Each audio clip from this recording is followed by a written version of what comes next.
Okay, so on pages 11 and 12 of your composition book, title it Order of Operations, and then turn to page 11 in your composition book. Oh, sorry, it's not showing.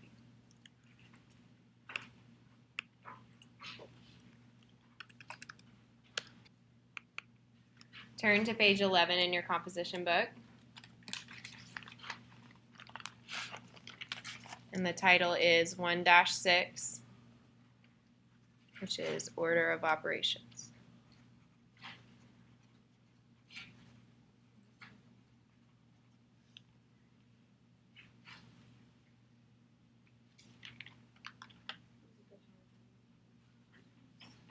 Okay, so first of all, we should know that the order of operations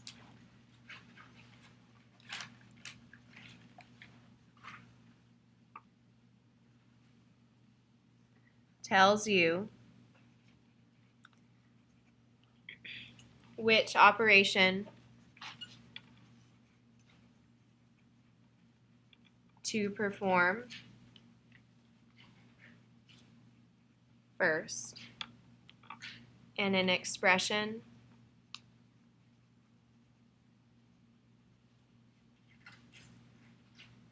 with multiple operations.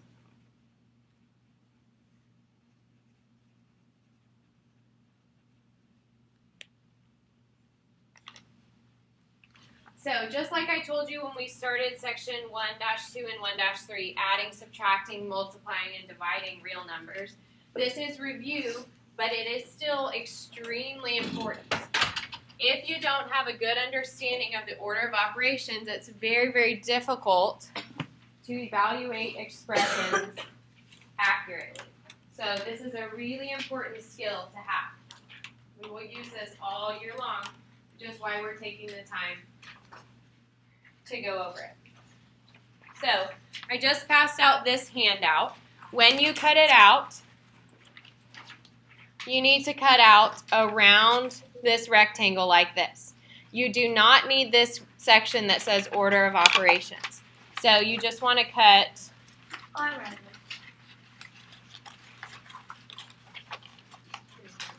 around like this. And if you can do that in one piece, that will help me pick up the trash.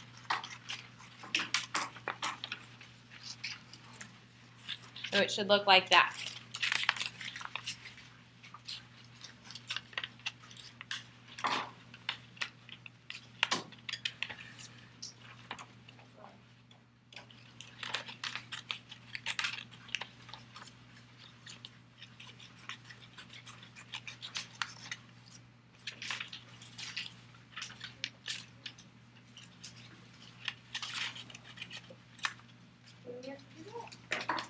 Okay, then what you're going to do is you're going to cut between each row, but you're going to stop when you get to the column on the left. So don't cut all the way, just cut till you get to this column right here. So you're going to go each time like this. Oh, I remember this. So that it looks like that, where each tab can fold out.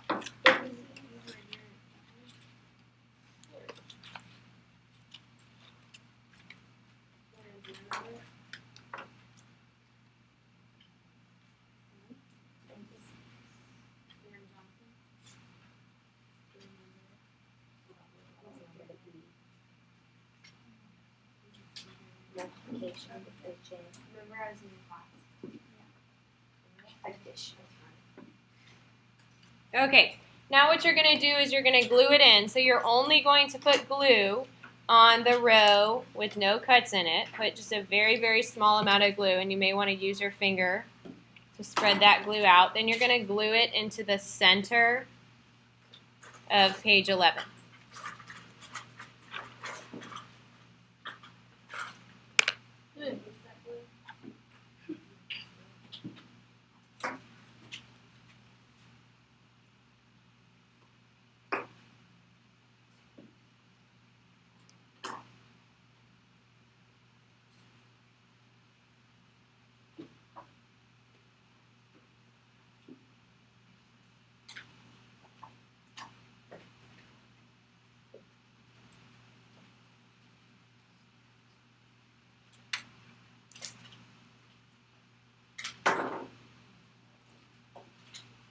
Okay, so I want you to fold back the tab that says please. What we're going to do is on the left side, we're going to write what it stands for, and on the right side, we're going to show an example.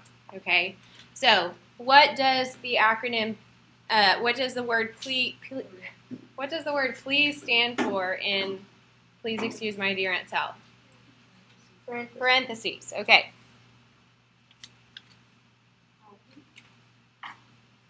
Okay, I want you to put parentheses or other grouping symbols. Parentheses are the most common grouping symbol that you'll see. However, there are other grouping symbols that do go first as well.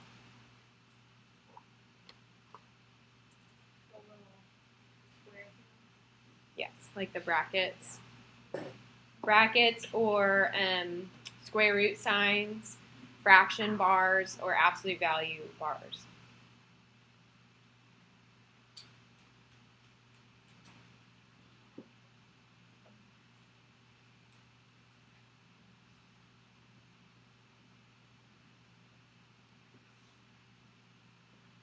Okay. So on the right-hand side, we're going to write an example. So in the example,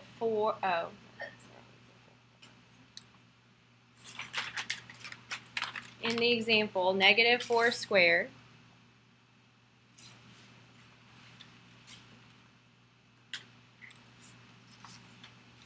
plus 24 divided by 3 times 2.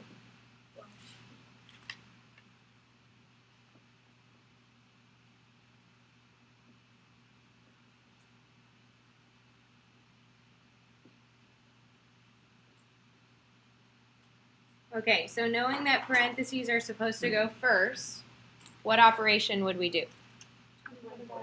24 divided by 3, which is 8. So I want you to rewrite the new problem now next to the next step, which is excuse. So -4 squared plus 8 times 2.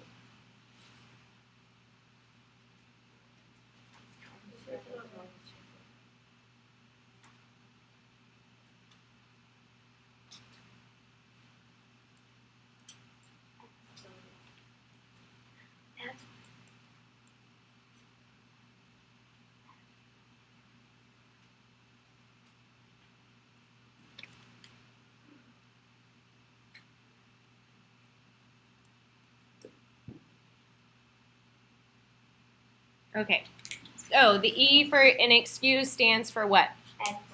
Exponents. So in this example, what would we do next? -4 to the power of 2, which is -4 times 4, which is -16. Why is it -16 and not +16? Yes, because since the negative sign is not in parentheses, it does not repeat. It's simply -4 times 4, which is -16. Okay, my dear stands for what? Multiplication or division.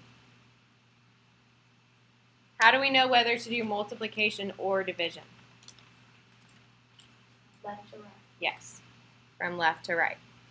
This is probably the most common mistake, so be very careful. You have to go from left to right. Multiplication does not always come before division. It depends what comes first from left to right, just like you would read a sentence. So in this example, what would we do? Multiplication. 8 times 2 is? 16. The last step, Aunt Sally, is addition or subtraction.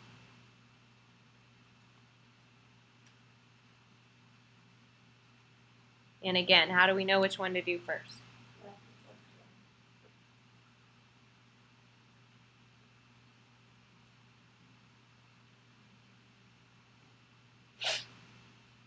So -16 plus 16? 0. So my final answer here would be 0.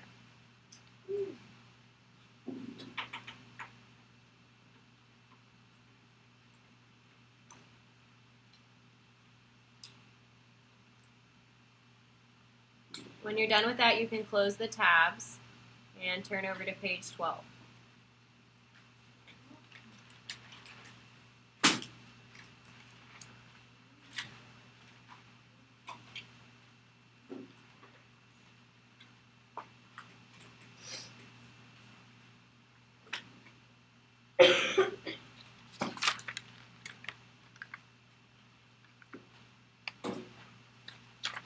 Okay, so we're going to do some examples using the order of operations together. So make sure that you are copying these examples down. Okay, let's try this one. 3 plus 9 times 2 divided by 2 minus 3 squared. 3 plus 9 times 2 divided by 2 minus 3 squared. So, like I said, the fraction bar is actually another example of a grouping symbol. And what I mean by that is you want to do everything on the top of the fraction bar, then everything on the bottom of the fraction bar. Okay? So, let's start on the top. 3 plus 9 times 2. Madison, what should I do first? Multiplication. Good. 9 times 2 is what? 18. Good. So now I have 3 plus 18, and I can go ahead and finish it out. 3 plus 18 is 21. Now I'm going to go to the bottom. 2 minus 3 squared. So, Eric, what should I do first? Good. 3 squared is 9, and 2 minus 9 is -7. -7. Now I can divide 21 divided by -7. -7. Very good. Here's another example. What is it called, Brian? It's a bracket.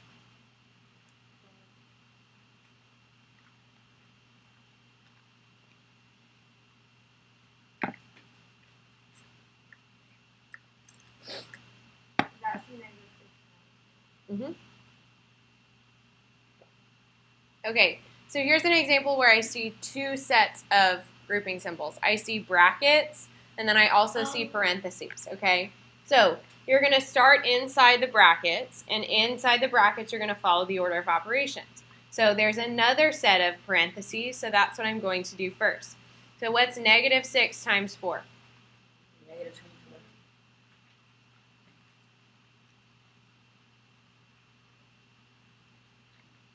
Okay, so now I have -26 divided by 6 times 4 squared. So what do you guys think I should do next? I thought it was -6. Yes, it is. Thank you. -6. Division. Good, division. Now, there is an exponent here, but why am I doing division before exponents? Because I thought exponents would be. Because this is inside the bracket. So you have to finish everything inside the brackets before you apply the exponent. So -24 divided by 6. By -6, thank you. 4. 4 times 4. 16. Finally, 16 squared. If you don't know what that is, multiply it like this. 16 times 16. 6 times 6 is 36. 6 times 1 is 6, plus 3 is 9. 1 times 6 is 6, and 1 times 1 is 1.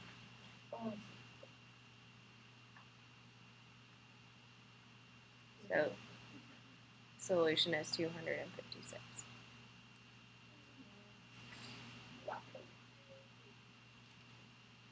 Okay, let's try one more example. The square root of 8 plus 10 squared divided by 13 plus -10.